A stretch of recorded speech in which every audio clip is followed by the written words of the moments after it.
Every year at this time, I like to tell my little story about the 2 first graders. Reminds me they had their 2 identical costumes on. But they were costumes that you wore, like you put on, and the big masks, but they were identical. And so the 2 first graders went up to their parish priest at recess. He was on the school grounds. And they said, "Good morning, Father Perenni." One of them said, "Good morning, Father Perenni. Can you tell which one is me?"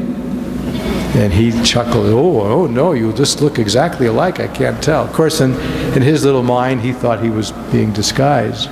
But that's a very important question, Who are we as human beings? Who really are you? Now, you can wear a disguise, and sometimes our disguises are very clever. We put on disguises by our defense mechanisms, the way we talk or act. We don't want people to see the real me, what I really think, who I really am. Today, the church is saying, I'll tell you who you are. You're a saint. That's who you are. And it's a very interesting concept because it exemplifies a very important spiritual principle. I call it the already and the not yet. That which is and that which is to be. Kind of like the old army slogan, be all that you can be. The church is saying, be all that you are. You are called to be a saint.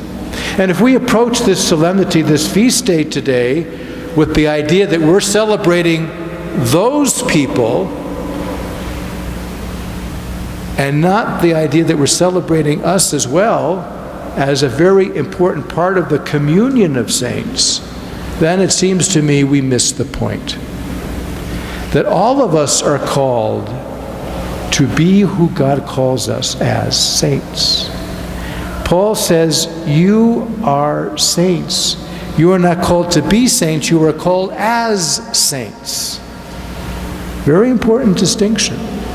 And yet, we still have to work out our path of sanctity, our call to holiness. Each of us has an individual call to holiness.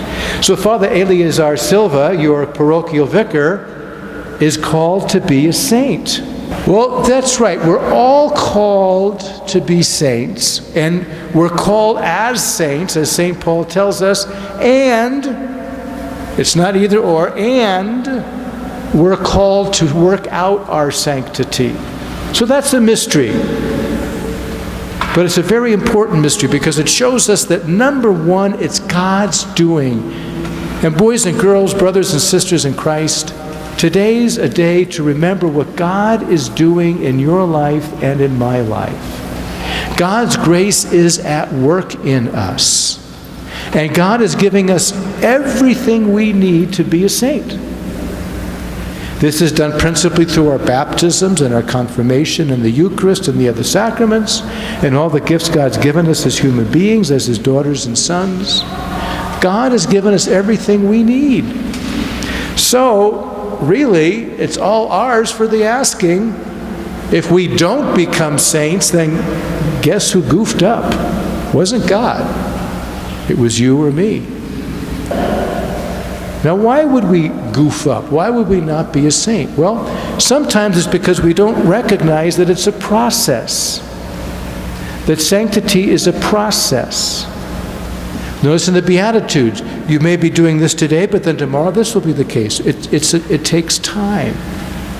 And that was also in the second reading we heard, that we are called as saints, but we're still working our way to the fullness of the kingdom.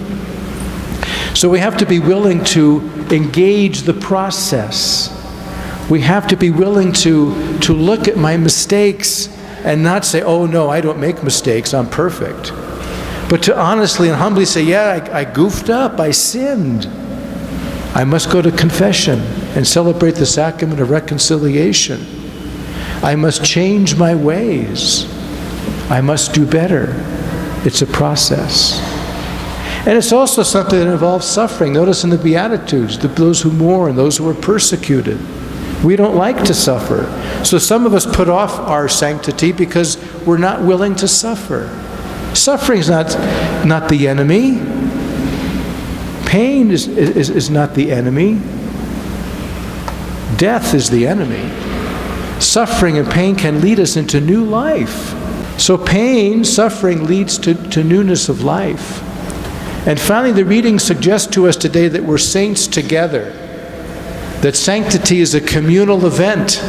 It's not just my personal call to holiness, it is that, but it's also the fact that I've got to work as a community with my brothers and sisters. And so each of you here today, you're helping me become a saint. And I'm helping you to become a saint. We help each other. Jesus saved us as a community, as a people. That's why when we come to Mass, I don't sit in the back pew all by myself saying the rosary. There are other times to do that. This is the time to be one with my brothers and sisters and to enter into the fullness of the liturgy, because we are saved as a people of God, together as one people. And we help each other, we support each other through our prayers and our good example, our encouragement, and all the ways that we build each other up and support one another in the communion of saints. And so, my brothers and sisters, let us turn to Mary, who is the first disciple, who is the first among all the saints, that woman who was chosen above all to be the mother of God and the mother of the church. Let us imitate her example.